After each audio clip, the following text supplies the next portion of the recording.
Good evening, everybody. Hopefully everybody can hear me now. I'd like to thank everybody for showing up this evening. Hopefully I can give you some great information here, which will really help you out with your job as a landlord. So we're going to be covering a few different things here. A lot of you have already figured out the question and chat part of the game here. As we move along, you'll be able to ask questions. Some of the general housekeeping right now. We'll be answering the questions at the end of the main part of the presentation here. And hopefully I have some good information that will help you along. So just to jump here, some of the things we'll be talking about today, I've got three different areas. The main area will be the screening questions, which is one of the areas where you have the first contact with your tenants. And from there we'll be moving to potential tenant viewings. This is when the tenants come to see your property. Some more screening tips when you do the screening itself. And finally, I'm going to talk about reference checks. This is a big area that a lot of people seem to slack off on, and it should be something that they spend even more time on than just about anything else. Those reference checks can be very important. So as I mentioned, do questions and answers at the very end. I also have a special bonus that I'm going to throw in at the end. And yes, it's at the end just so you have to stay. Otherwise, it's just no fun for me. Everybody will leave in a few minutes if it's too boring. The training here should be roughly about 45 to 55 minutes, and then probably about half an hour of Q&A at the end there. So hopefully that's going to keep you guys entertained for the whole time. So one of the places I like to start off with when I'm doing things like this is, who am I? I'm Bill Bico. So there's me right there, my smiling face. I've been a landlord for almost 9 years, I guess 10 years here coming up. I started in 2003 in the real estate game, and my wife and I were very, very active for the first several years, up until about 2007 when we saw the big downturn. We bought almost 50 properties in our first 5 years in the business. It was actually closer to 4 years than 5 years. So we were quite aggressive with how we jumped into the market. Over that time frame, I've managed to collect rent over 10,000 times. So I probably have a little too much experience at this. And most of it's good, but of course all the bad stuff always sticks out, which is something that always comes to mind when you're thinking about being a landlord, the bad stuff. But there is a lot of good stuff with being a landlord. So I've dealt with hundreds of tenants over the years. And I've also lost thousands of dollars to bad tenants. And during all these tenant dealings and talking to different tenants and having tenant problems and having great tenants, there's a few things that have shown up over the years with us. One of the reasons I have so many tenants is I have a bunch of furnished weekly rentals. So these are properties that are furnished rooms in a house, and typically 5 rooms in a house on a weekly basis, and the turnover is usually fairly high. During the boom times, it's a little bit slower, but a lot of the other time the turnover is quite high, and at one point we had as many as 55 rooms that we rented on a weekly basis. We've shrunk that down considerably in the last couple of years, but we still have 33 rooms that we fill and collect on a weekly basis. So what we've learned from these properties, because of the scenario, it's mostly a cash style of business, and there's actually minimal screening in these properties. And since there's minimal screening, with that comes maximum problems. When you compare this to our normal rentals, which is a combination of condominiums, townhouses, duplexes, and houses, we do maximum screening in these properties, and we have minimal problems. So that extra step of doing all the screening questions, doing the potential tenant viewings, doing the reference checks really makes a difference when it comes down to ensuring that you have better tenants in place and less headaches. And as a landlord, we really want to have less headaches in the long run. Or at least I do. So to get started with this, we're going to jump into the screening questions. I'll take my quick sip of water here.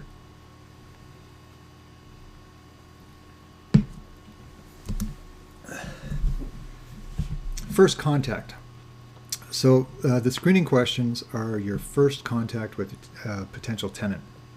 These are the tenants that call in from one of your ads or one of your signs, or email you, and in turn you call them back. This is the opportunity for you to find out a little bit more information about the tenant and to determine whether you're going to get them to the next step where they actually get a viewing. So one of the important things about renting out your property, if you have a notepad that you carry with you or a notepad near your phone, try to take notes on all the calls that come in. I also recommend having a cheat sheet with the questions nearby as well, at least for the first few times you deal with this. After a while, you can start winging some of the questions and usually remember them after the first 50 or 60 times you've asked them all the time. But to begin with, make sure you have the questions nearby and take notes with all the calls. You'll be referring to them probably quite often as you go along. So one of my favorite questions to start off with is how long will they be renting the place? So they're calling in looking for a rental. You want to know how long they want to be tenants. Now, sometimes they'll just answer 6 months or a short term. And if your goal for the property is to get long-term tenants in who you want in for several years, you can tell right away there's a disconnect. Their goals and your goals are not the same. So in a situation like that, you'll want to probably put them at the bottom of the select list, but you might want to do a little bit of screening. Sometimes some of the tenants start with 6 months and they really want to live there longer, but they just want to be a little bit more sure of how you are as a landlord, how the property is, just a combination of both. From there, one of the next questions should typically be, how many will be renting the property? This one's an interesting one because if you have a single bedroom condo and you get a family of 4 calling you, it's simply not going to work. And if you carry on with the conversation, you're just wasting both of your time. Conversely, if you have a 4-bedroom home and you've got a 29-year-old single person calling, there's also another disconnect with this. Are they really going to be taking advantage of all that space? Are they going to be subletting the unit, causing you other issues or concerns? It's just a way of fine-tuning and making sure you're getting the right profile of tenant into your property. If your ideal tenant is a young family with 1 or 2 children and you have a 2-bedroom condo or a 2-bedroom townhouse, that's who you're targeting, and if that's the right answer, it just fine-tunes them a little more and make sure you have the right people in place.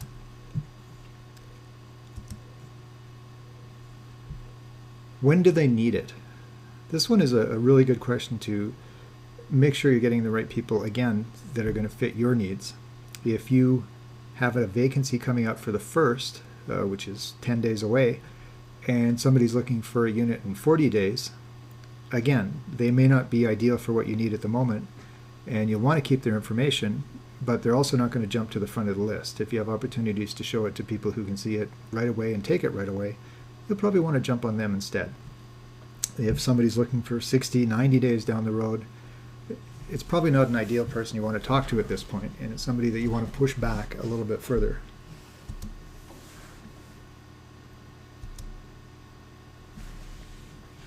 This one is just for your sanity. When you're talking to the tenant, it's always important to know if they've given notice to their current landlord. If they have a habit of not giving notice to landlords, they'll probably not give notice to you when they're ready to leave as well. And that's not a situation you want to necessarily be caught in. You want them to follow the rules because you're going to follow the rules. And as long as everybody follows the rules, it should all work out well. By asking if they've given notice, and then eventually you'll clarify this with the landlord when you get to talk to them that it's actually true, you'll have a pretty good idea of their character as well.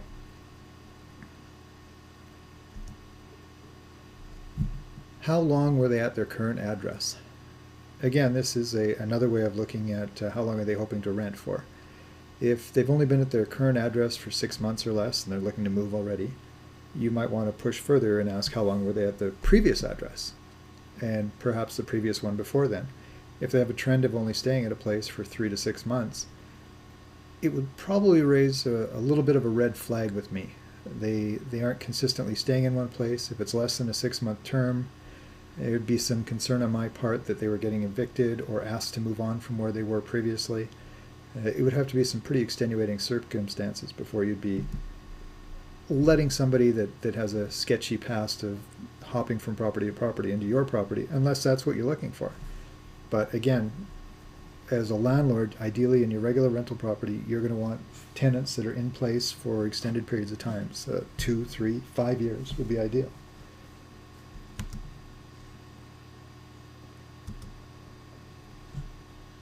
Are they looking right now? This one pops up a lot. It's a factor of how the economy is going as well. Sometimes people are just looking to see what's out there to try and make a decision in the future to see if there's another place that they can move into. If they're just looking, they're going to be sucking away some of your time. And that's not something that you really want at this point. If you have a vacancy, your goal at the moment is to get it filled as quickly as possible. And again, this might fit on a secondary pile because they might be ideal tenants, but their timing is just a little bit off. You want somebody who's looking right now, or somebody who wants a place pretty well immediately to take your property.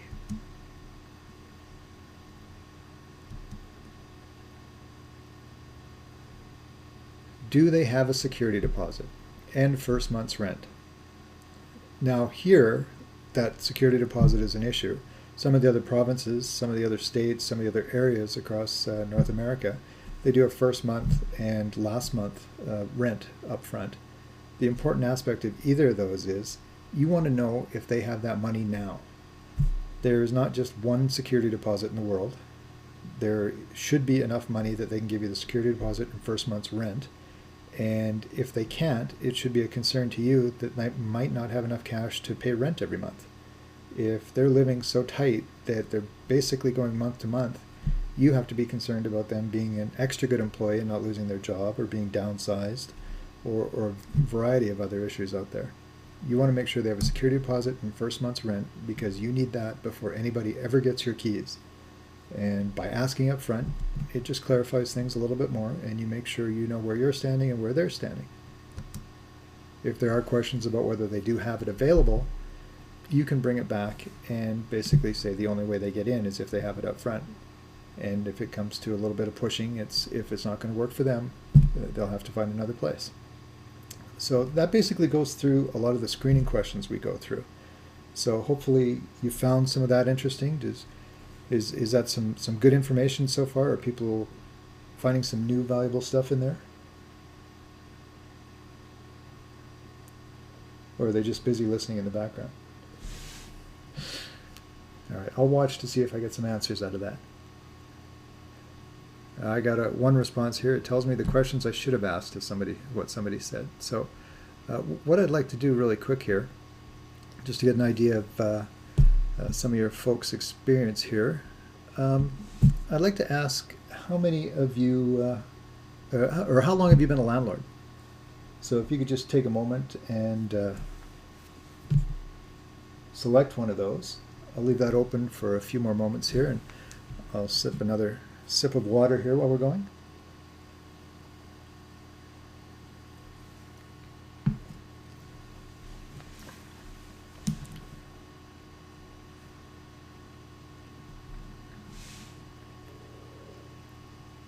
So shut that down. I'll just show you the results here just so you have an idea of what we've got. Looks like predominantly longer than 1 year, and a few people just starting out. So, and we got one veteran in there somewhere, a couple of veterans, it looks like, longer than 5 years. So, thanks for taking a moment to fill that out for me. So we're going to jump forward now to the potential tenant viewings. So this is basically second contact with the tenants. You've had the conversation with them, you've deemed them good enough to come visit the property at this point, and a potential prospect versus a suspect calling in. And this is where you get to review some of your earlier notes on all your calls.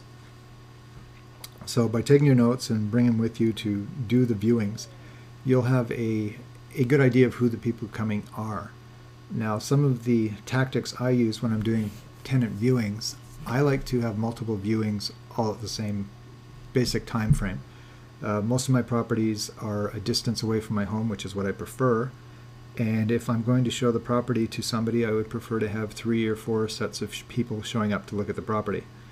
So I don't necessarily drop everything I'm doing to go show the property the evening I get the call, but I'll try and set something up between 7 and 7:30 the next night, or a couple days down the road.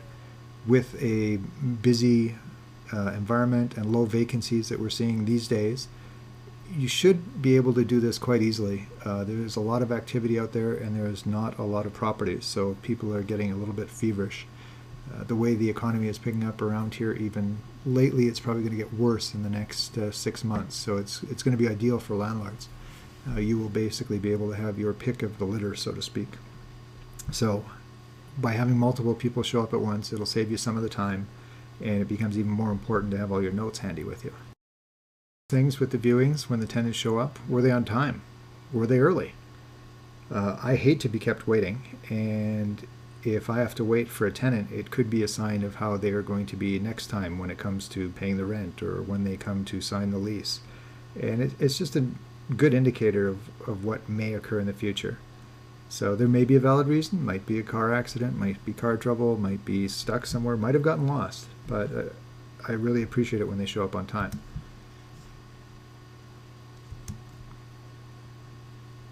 Do you like them?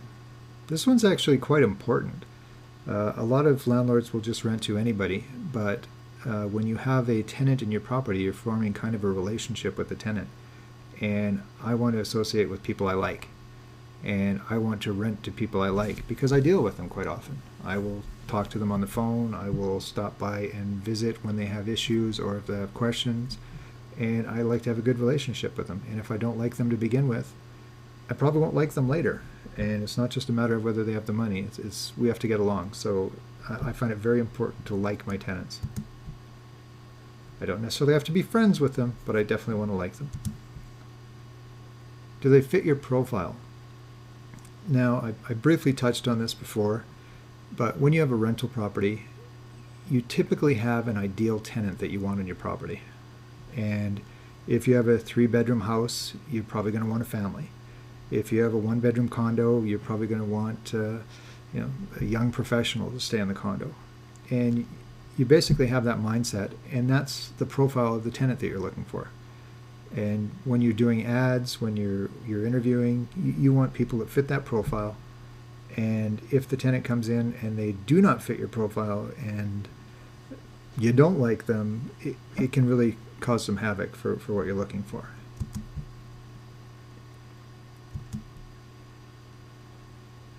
So this comes back to your earlier screening questions. Much of the screening questions that you originally asked, this can be an ideal time to re-ask many of these questions, especially if you have multiple tenants. You can follow along the lines of it. Now, we had talked on the phone, but I was just curious again, how long had you been planning on renting? And you really want to look at your notes when you've done this, just so you can compare and make sure the notes haven't changed too much. Now, quite often, originally when they talk on the phone, they might say, we're just looking at 6 months. But when they come and see your exceptional property, they're going, well, we've been looking for a shorter term, but we really like the property, and we're hoping that we can possibly do a year. A lot of tenants right now are also aware that rents will be going up quite a bit in the next year or two, just again, because of the low vacancy rates. And some of the smarter ones will actually be looking for 1 or 2 year leases. So just something also to watch out for.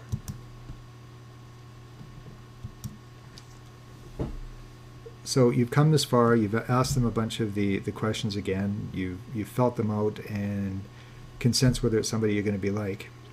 If it feels right at this point, that's an opportune time for you to give them one of your application forms.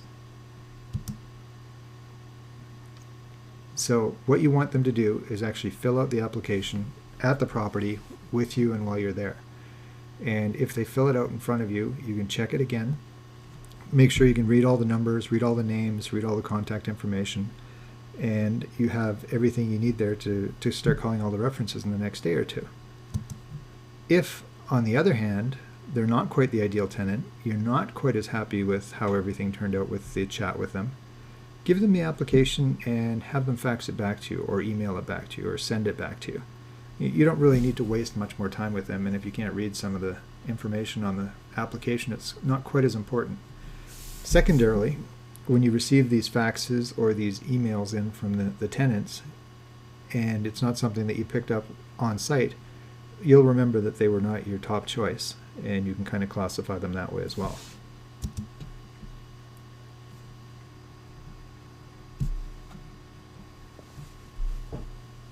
So I'm actually zipping through this much faster. So as I'm busy talking away, let me know at some point if I'm going too fast, if you guys are getting all the information okay here. I tend to talk a little bit quick at times, and when I'm trying to teach some of this information, there are often times where somebody might want me to slow down a little bit.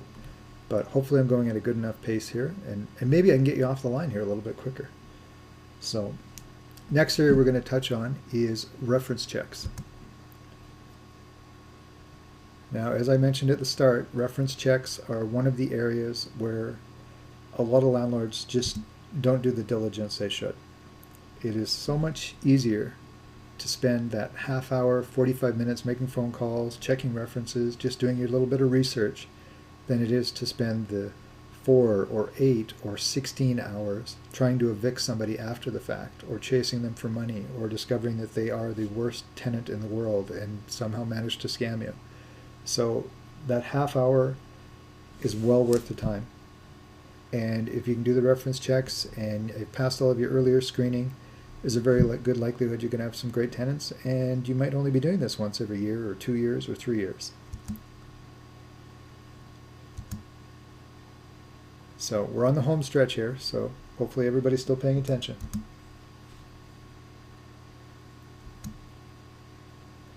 Okay, as I mentioned, call all the references. There should be lots of spots on your application form to obtain information from the previous landlord. So you want to know not just the current landlord, where they're at right now, but you also want to know the previous landlords. And the rationale behind this is, if they are a bad tenant, if the current landlord is not happy with them, wants to get rid of them, it's in that landlord's best interest to perhaps give you a little bit of a white lie about how good a tenant they are. If the landlord tells you exactly how good a tenant they are, there's a very good chance they're not moving out of his place and into yours. So you have to take it with a little bit of a grain of salt. If you can actually contact the previous landlord, which again, you'll want to have a spot for that on your application form, and not all tenants will necessarily have, but if you can get it, fantastic. That previous landlord, or the landlord even before that, will be able to give you all the dirt and give you the accurate information instead of whatever they need to get rid of their current tenant. So I'm supposed to do my questions at the end, but I got a couple here that I'm just going to throw in. If this is their first time renting, they may not have previous landlords, and I've actually run into a few tenants in the last several years who don't have references because they're homeowners, and quite often they're homeowners in other provinces or other areas, and when they come to our location, they've got no previous landlords to refer me to. They've been homeowners for 10, 15 years, and they're moving here for work. So you have to do slightly different diligence with those people, and you have to double and triple check everything else to make sure it all balances out. In the case of first-time renters, when they're young students, I spend a lot of time talking to mom and dad and finding out what's going on with their life. Some of the other places that you'll also end up talking to are the employer and the personal references. You'll want to have spaces on your application form so that the tenant can fill in their employer's name and their supervisor's name and numbers to get a hold of the people. Same with the personal references. Now, personal references are not going to be quite as important because they're typically biased references, but they can be valuable long term. So, secret tactics of experienced landlords.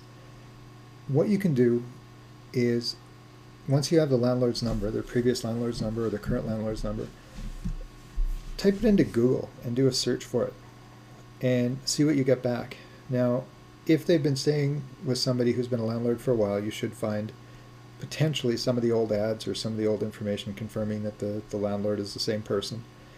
Maybe check some of the ads if they're available and make sure that the name and the number match. So if they said my landlord was George and his number is 555-55555, make sure that matches. So a common tactic that some tenants use, who are, again, are nefarious types of individuals, they will give you a buddy's phone number and tell the buddy to pretend he's the landlord. So by doing this little bit of a check, it can give you a little bit more assurance that the number is valid.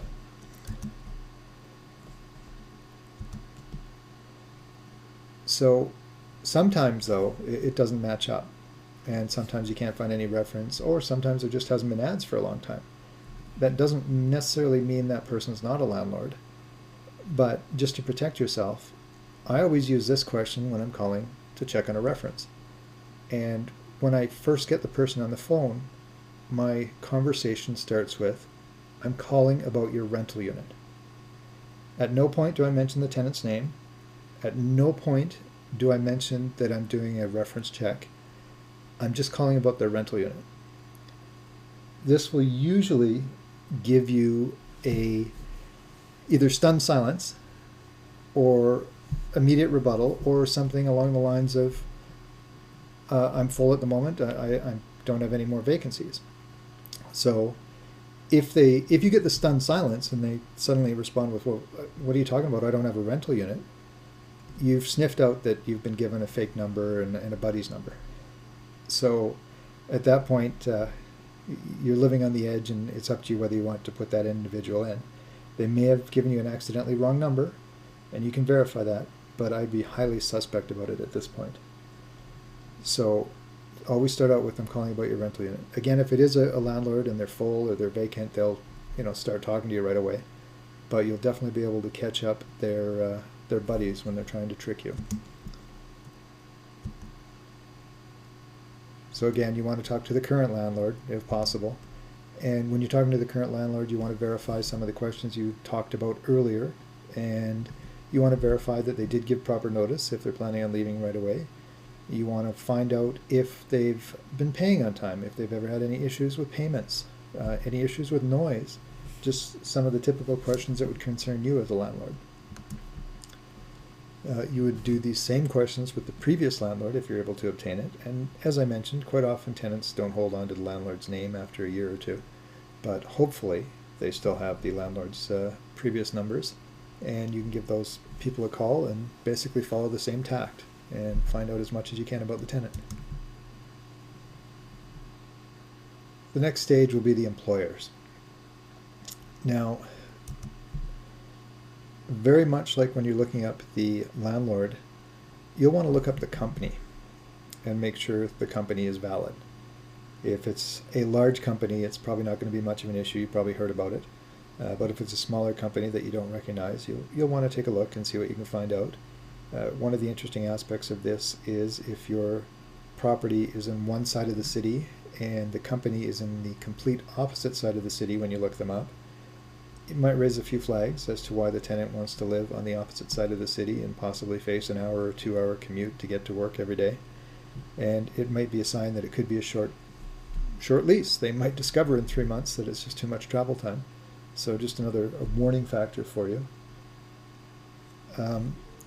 So at that point, you'll also verify the phone numbers. You can look up the company phone numbers as well. Now, quite often what will happen is the tenant will give you a direct number or a cell phone number for their supervisor. This is another ploy that some of the bad tenants use to get you to call their friends or their buddies who will pretend to be their boss or their supervisor or somebody at the company. So once you have the company name and you look them up, call their main switchboard and get directed to the supervisor, even if you do have the direct number. They may just confirm everything and may point you in the right direction. But it's just your little safety thing to make sure that you are talking to who you're supposed to be talking to and you haven't been duped.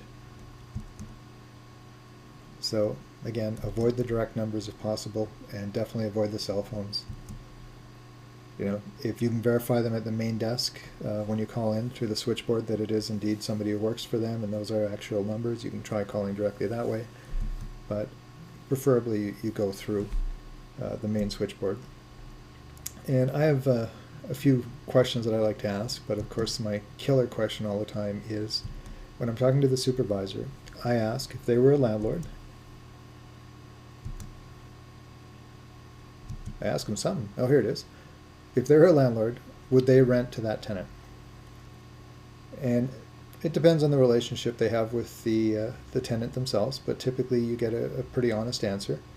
And that's usually a good indicator. If the supervisor or the employer feels that they would rent to them, it's typically a good sign.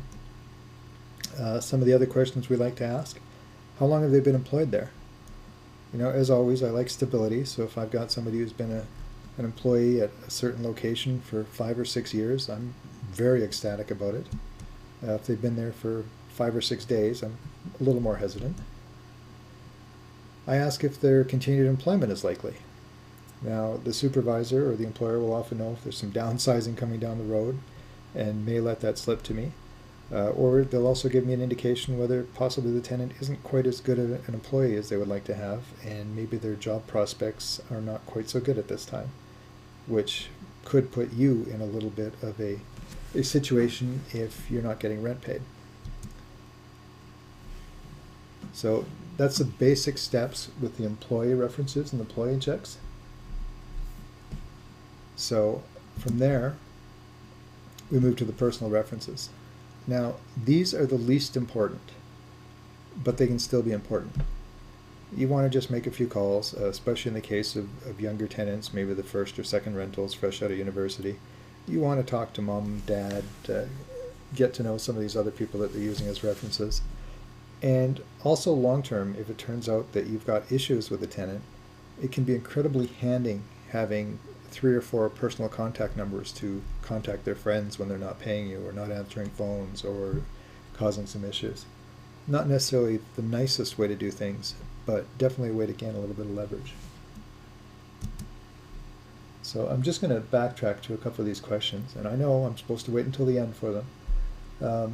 But one of the questions could be that I got was, wouldn't the landlord just lie to you to get the tenants out? This is back to why you want to talk to the previous landlords as well, so not just the one landlord. So that's one of the things you'll have to watch out for. So again, back to personal references. They're still important, and they provide you with the backup contacts if issues arise. So we've gone through the screening questions. We've gone through the viewing situation where you talk to the tenants and see about potential tenants fitting your profiles. We've talked about reference checks. And all of these are vital pieces of the puzzle when it comes to ensuring that you have good tenants.